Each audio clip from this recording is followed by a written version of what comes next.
Commandments that we've looked at so far, they have been aimed in one direction, God. They've been aimed at God. You shall have no other God before me. You shall not worship idols. You shall not carry the name of the Lord your God in vain. You shall keep the Sabbath just as God kept the Sabbath. So the first side of the law is the God-oriented side. If the law is a record, then this is side A that we've been spinning for the last 4 or 3 weeks. But today we're flipping the record over to side B, and we're looking at the commands, or at least beginning to look at the commands that are focused toward others. They're horizontal. Not so much a vertical, but horizontal. But just like a record, you need both sides to hear the whole album. Like they go hand in hand. If the record breaks, both sides are broken. And so we're kind of continually cold between the first half and the second half. And before we look at the 5th commandment, I want to say something that we've been saying over and over again in this series, and it's this: you cannot enjoy and enter into the life that the 10 commandments have to offer if you do not know the one who offers them. If you don't know God, and not simply know about God, but know Him in a saving way, trusting Him, if you don't know Christ, then the 10 commandments will be a burden for you. When God gives the people of Israel the 10 commandments, originally in Exodus 20 at Mount Sinai, there's a reason why. The Bible doesn't just stop there. 10 commandments are not enough. In fact, we won't get into this in this series, but after the 10 commandments are given, Moses, what does he do? He goes down the mountain and immediately sees the people of Israel are worshiping a false god. They're breaking the 1st and 2nd commandment. And so the story of the Old Testament keeps going past the 10 commandments all the way to Christ. If you've been at Trinity long enough, or maybe you haven't, that's the point of the Bible. That's what we believe, we believe the Scriptures are leading to Christ. It's because the people of God break the commands over and over again. So, you need the Savior who gives the commandments before you need the commandments. It's not enough to just have the 10 commandments. You know this. It's not enough for you to know it's not enough for you to know that you shall not covet. You can hear that over and over and over. Yeah, there's something inside of you that is bent towards covet, isn't it then? Wanting something more, lack of contentment in your life. So we need something more than the commands, and that is Jesus. Let me just kind of land that plane with what Paul says in Romans 8. Listen to this. This is really key. He says this: "For God has done what the law, weakened by our flesh, could not do." What did he do? By sending his own Son in the likeness of sinful flesh, and for sin, he condemned sin in the flesh of Jesus, in order that the righteous requirement of the law might be fulfilled in us, who walk not according to the flesh, but according to the Spirit. The only way that you can fulfill the law is if you trust in what God has done that the law could not do for you, which is deliver you from your sins. That is precisely what Jesus has done. So we're just reminding of you that over and over again. You can have a nice car. You can want to take that car many places across the U.S., visit new places. But if you don't have fuel, you're going nowhere. And Jesus, it is the fuel for this entire series. So keep that in mind as we begin this morning. But also keep in mind that once you have received Christ, you can enter into the 10 commandments. You really can begin to put them to practice in ways that you were not able to before. So with that said, look with me at Exodus 20, verse 12, the 5th commandment. "Honor your father and your mother, that your days may be long in the land that the Lord your God is giving you." So I want to begin with a question, and it's this: how often do you think about the fact that you have a belly button? So I'll show you a way to have one. How often do you think about that? Probably not often. But we could phrase the question just a little differently. How often do you think about the fact that you have a physical mark on your body continually that reminds you that at one point in your life you were absolutely dependent upon each other? namely your mother. That's what belly buttons are. As funny as that might sound, they are constant physical reminders that we were not the cause of our existence. Those first 9 months of our lives in the womb of our mother were sustained through something called an umbilical cord. And that sustenance was our life. We came into the world, you know, the famous saying of a mom, I brought you into this world, I can take you out. Well, the first part is absolutely true. The second part is typically, hyperbole, in some cases. You know that phrase. And so, reminder this morning, you have a belly button. It's meant to remind you of something. Here's the really key point. We come from humble beginnings. We all come from a common place. Even if your life and your family has looked different since that day of your birth, even if that's the case, we all come from a common place, absolute dependency upon the people before us, the mother before us, and our parents. Kevin DeYoung, the pastor and theologian today, says this: the parental relationship is the first and most important relationship. It shapes all other relationships. When you come across a kind, considerate, capable student in your class, or you come across someone in your workplace who seems hardworking, conscientious, responsible, and considerate, more often than not, you owe a great debt of gratitude to that person's parents. Now, DL goes on to say, there are all sorts of exceptions. Good parents with bad kids, and bad parents with good kids. But in general, that's the way the world works, the way that God has designed things. So for better or worse, our parents played an absolutely crucial role in our lives. And even if they didn't, the foster parents do. And even if they didn't, the caretakers do. The parental relationship, in general, is the most important relationship. And DeYoung actually goes on to point out that this is why, in totalitarian regimes throughout history, one of the first things that they go for is the family. It's the first thing that happened in Germany. It's the first thing that happens in North Korea. They go after the family. Our parents are crucial factors in our lives, and not only that, but how we go on to relate to them is sin. And so it's no wonder, isn't it, that the first of the 6 commands that are aimed at others, more so than they are at God, would start at ground zero. Parents. The first people, literally the first person that you see when you come out of the womb. Your mother. Or a doctor, yes, but you get it. Our parents are ground zero. So as we look at this commandment this morning, it's a very clear command. Honor your father and your mother. It's a very clear command. But as we look at it, I want to think about it through the lens of 4 different questions. They'll be up on the screen as we go. I'll just read them all to you right now. They're these. What does it mean to honor our parents? Why should we honor our parents? What are the benefits of honoring our parents, and where does Jesus fit into this? That's where we're heading this morning. So first, the up on the screen as we go, what does it mean to honor our parents? Let's get a little technical for a moment. The word honor is the Hebrew word kavod. You see that? Kavod. Okay? It's the same word to speak about the glory of God. Quite literally, when you read the phrase, the glory of God in the Old Testament, you're reading phrase, the kavod of God. And this word kavod, it can mean Lord. It can also mean most literally weight, heavy. Heavy. And so, when God tells us to kavod our mothers and fathers, that's the image that we should have in mind. In Scripture, whenever a person encounters the glory of God, what is the first thing that they do? I'm going to do it for you.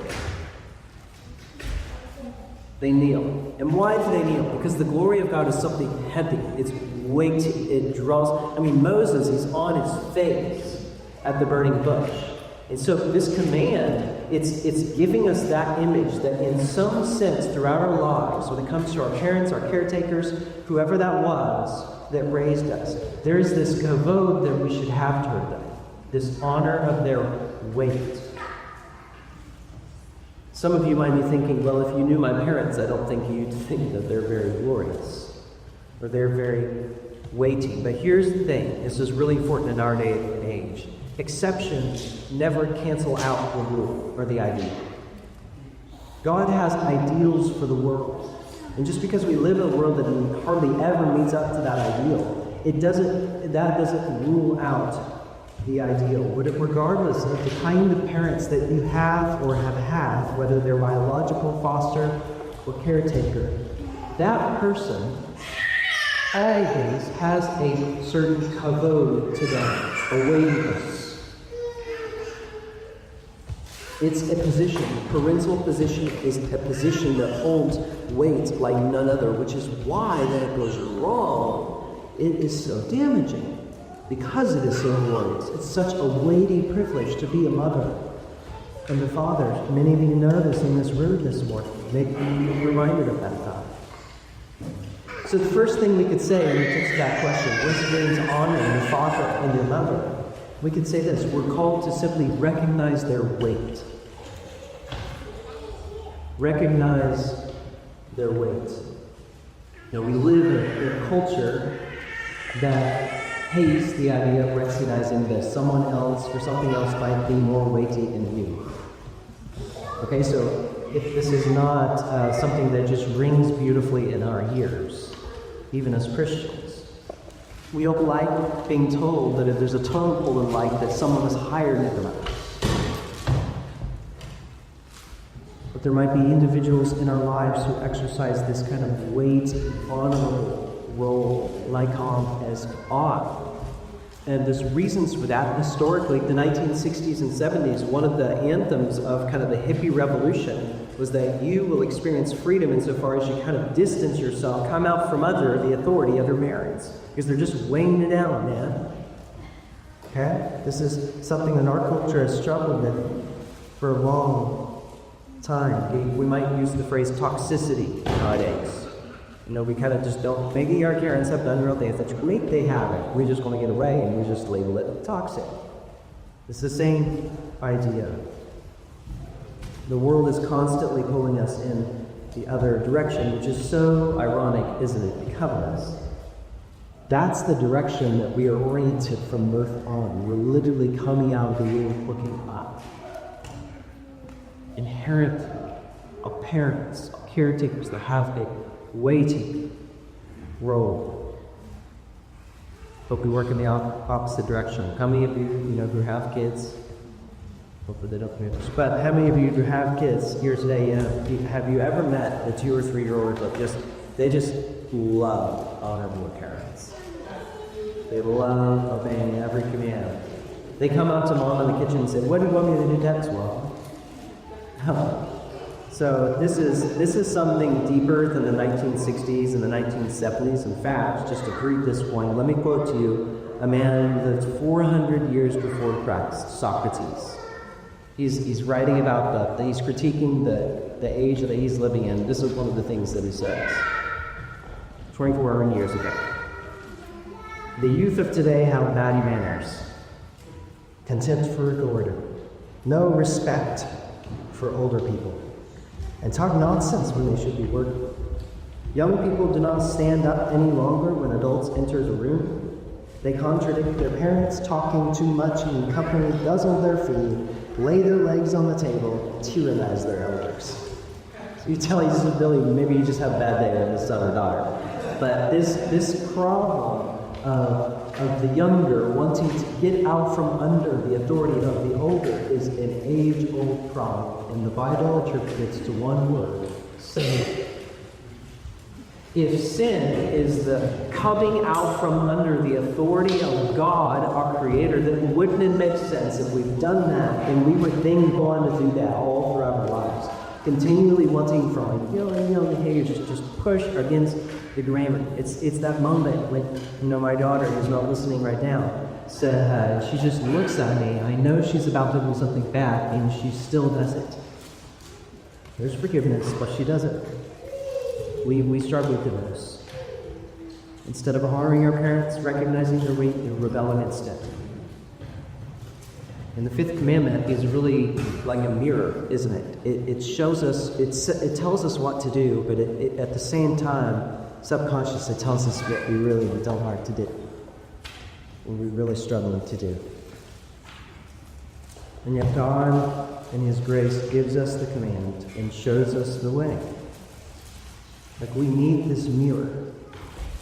We need this commandment. And when it comes to that question, was it good to honor our parents, at the most basic level is to recognize their weight, for good or ill. Augustine, early church father, really helpful example of this for one reason. Augustine had two parents, a mother and father. Mother is a godly woman, prays for him all throughout his life. Father named Patricia, mother Monica. Father Patricius. Father is not a believer, he's a pagan, and he's kind of dropped around the hedges growing up. And yet one of the things that he noticed when you read Augustine's Confessions, his writing, which we're jumping into as a church on Sunday evenings, one of the things you notice is he speaks about both of them with honor. Like, you'd think you just honored his mother, who was godly and prayerful and lovely, and kind of like just even maybe not write about his dad. But he writes about them both, and you can tell he's working to honor them both, because others are going to witness. He's recognizing their weight. John Calvin, that he defined honor this way, 3 ways: reverence, obedience, and gratitude. So if you need some more like handlebars for how I do it, reverence, obedience, and gratitude. Those are the ideas. Regardless of how good or helpful or bad or unhelpful our parents have been, we can all find ways to honor them, even if from a distance physically, or if our parents have passed away, in our hearts or in the posture of our minds toward them. There's a lot of kavod in being a parent. It's a weighty responsibility, and so step 1 is just honoring that, recognizing that, for better or for worse. Which brings us to question number 2. Why should we honor our parents? The reason why you should honor your parents, at the end of the day, is not because your parents are perfect. It's not because they have raised you in all the right, healthy, good ways.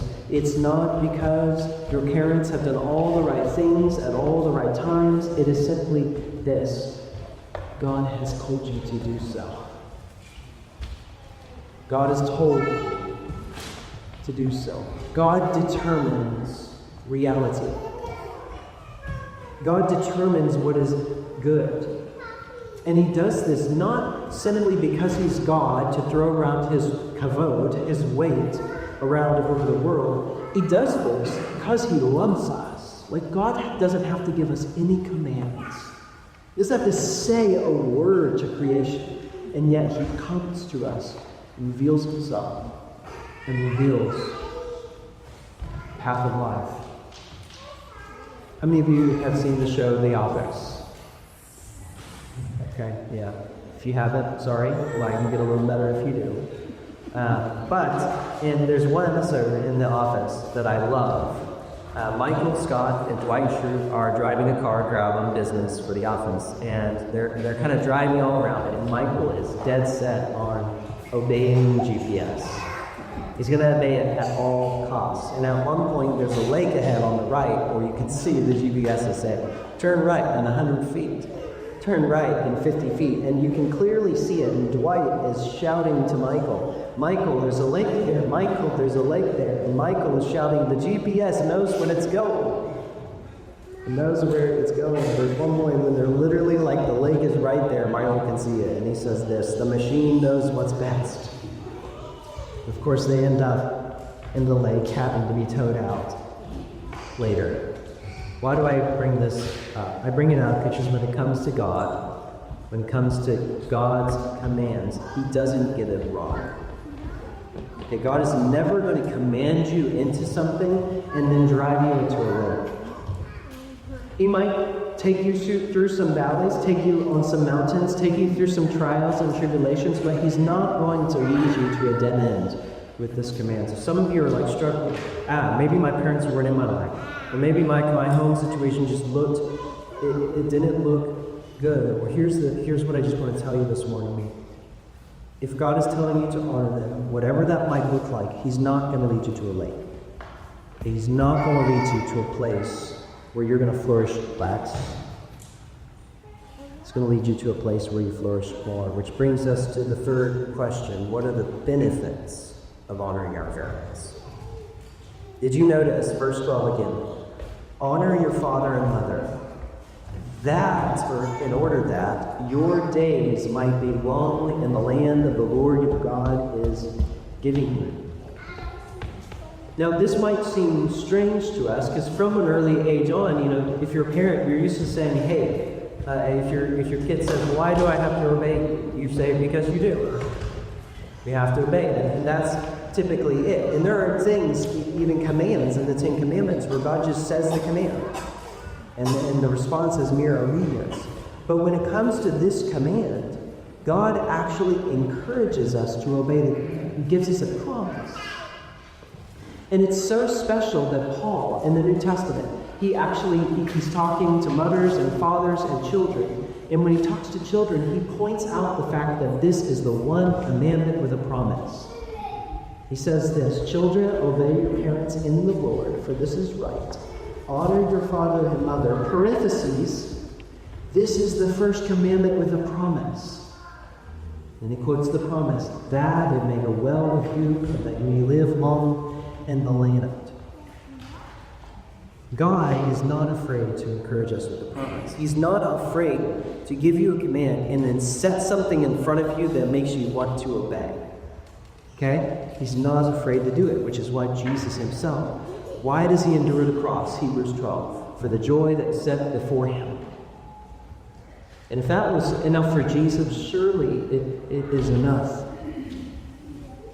for us. And if I just had to give my personal opinion here, one of the reasons why I think God gives a promise for this command in particular, of all the 10, is because, one, it's the command that we break the moment we come out the room, first and foremost.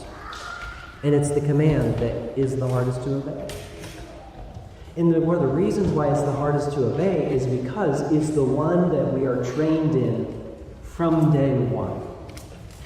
The baby is loved. It's cute. Everyone loves it. You love him or her. And you happy you you do think he or she is wonderful. But as she grows up, or he grows up, you quickly start to see there's a lot of beauty here, but there's a lot of brokenness here too. They're like me, a sinner. And think about that. They're practicing that sin from so early on. I already mentioned a few. Nowhere looking at me. About to do something, knows it's wrong, and doesn't. And so we habituate this particular sin. Babies don't come out of the womb and have an opportunity to covet or to murder someone. Okay? Or commit adultery. Never learn baby that is being adultery. But I have no babies and no childless sin. And we dishonor their parents. And so just think about that. God, knowing this, creating us in this way, it would make sense that he can give us a promise for this somewhat hard command. And you might ask, well, what does it actually mean? What's this promise actually mean? What's it mean that things are going to go well with me and that I'm going to live long in the land? Here's what that genuinely means. It's going for the command, and it was given to us for our good. That's the idea.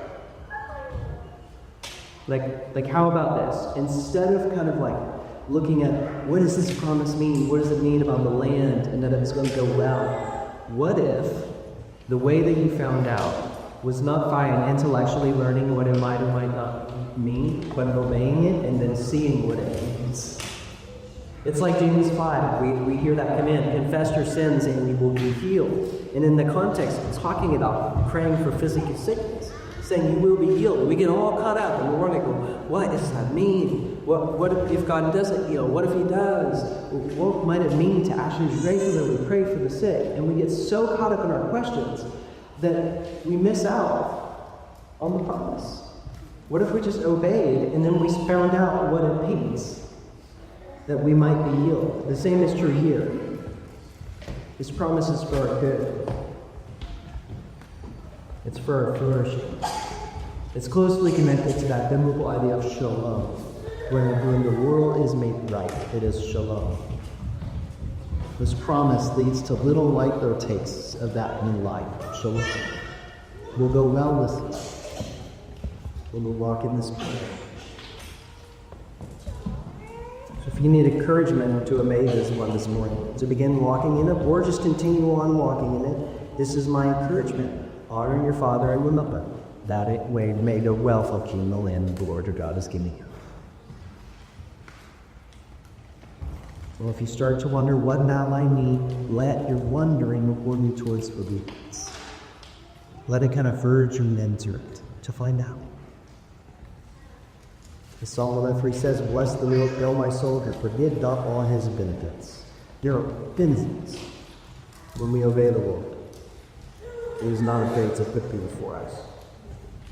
So, first three questions are done. What does it mean to honor our parents? It means to recognize their weight in our lives and to respect that. Second, why should we honor our parents? Because God has told us to do so, and because whatever God tells us is for our good. Third, what are the benefits of honoring your parents? Well, try it out and see what happens. Fourth, and final question this morning. Where does Jesus fit into all of this? Where does Jesus fit into all of this? You don't have to read the Gospels for long to realize that Jesus loved obeying the fifth commandment. Not only with his earthly parents, with his lovely mother and father, Joseph and Mary, but also, and more importantly, with his Father in heaven. If you had to count up the times that Jesus says something that honors the Father, or even talks about honoring the Father, it's endless. There's a point in John 17, right? There's this point where Jesus is praying in front of his disciples. And listen to the kinds of things that he says. "Father, the hour has come," his crucifixion. "The hour has come. Glorify your Son, that the Son may glorify you." If Jesus is glorified, the Father is glorified. There's a shared kavod. John 17:24. "Father, I desire that my disciples also, whom you have given me, may be with you where I am." Jesus honored his Father. He honored him and respected him and loved him so much that he actually wanted to bring others into his Father's presence. I want them to be with me where I am with you. John 17:25. "O righteous Father, even though the world does not know you, I know you." There has always been this deep, eternal intimacy between Jesus and the Father. So much so that when Jesus comes in our midst, John 5:20, he says this: "Whatever the Father does, the Son does likewise." What is that if not an honoring of the fifth commandment? One thing is clear: unlike any other human being throughout human history, Jesus never broke this commandment. He never had a bad day where he got angry with his parents and rushed off to his room and shut the door and turned on the metal music. Like, that just didn't happen with Jesus. Instead, his entire life, 33 years, he is willingly and lovingly and perfectly honoring his Father. Why did he do this?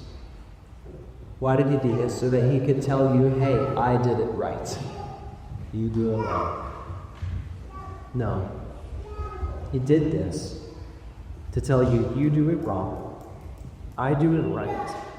And despite you doing it wrong, I'm going to give you my right. He who is without sin became sin on our behalf, so that in him we might become the righteousness of God. 2 Corinthians 1. He perfectly obeyed commandment for us. Where we have fallen short, Jesus stands tall.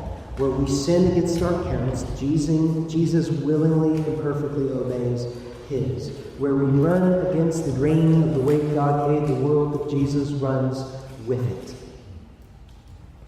And he does it on our behalf. When he died on the cross, he died for disobedient children. He died for the unruly. He died for the people who are wayward and who cannot get it together.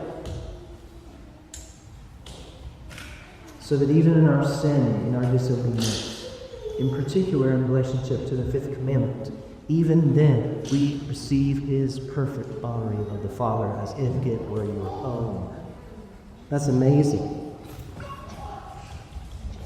It's amazing. In Jesus, the fifth commandment is fulfilled. It also, not just the commandment, promise is fulfilled. If he fulfills the command on your behalf, then he fulfills the promise on your behalf.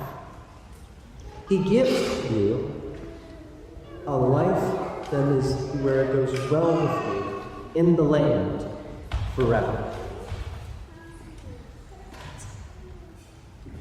Is able to save and give life abundant to those who have disobeyed their parents, yes, but also divorced this property. And so I want you to remember this morning, you can walk in the way of the fifth commandment because Jesus has gone forward. What I would encourage you to do sometimes, reading through the Gospels, is just focus in on the relationship between Jesus and his Father. And let that fill out what the fifth commandment actually looks like in the life.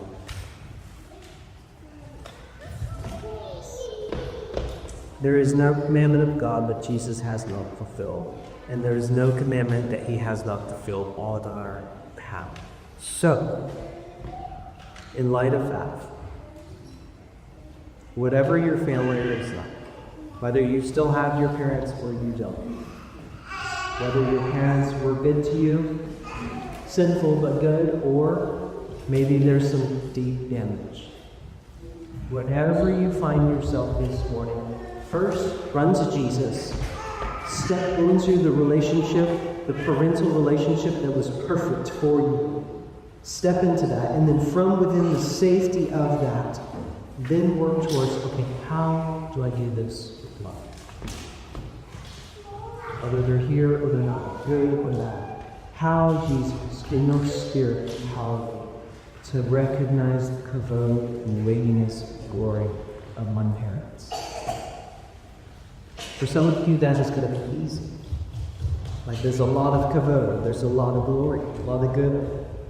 It's actually, the challenge of you there, simply just not forget that. But for some of you, it's going to be hard. For what it might look like is this. Instead of doing what the world might tell you to do, which is this, just grow more bitter and more resentful towards your parents. Maybe the work of honoring your parents at this season of your life looks like this. Praying to the Lord, saying, Lord, if I carry yours that gave my held burdens, help me to forgive. And now forgiving. Whether it can be vocalized or not, in that forgiving, I believe that you are honoring your parents. You're walking in the way of this commandment. Honor your father for your love, that your days may be long in the land that the Lord your God has given you, a land which the New Testament will call the new heaven and the new earth.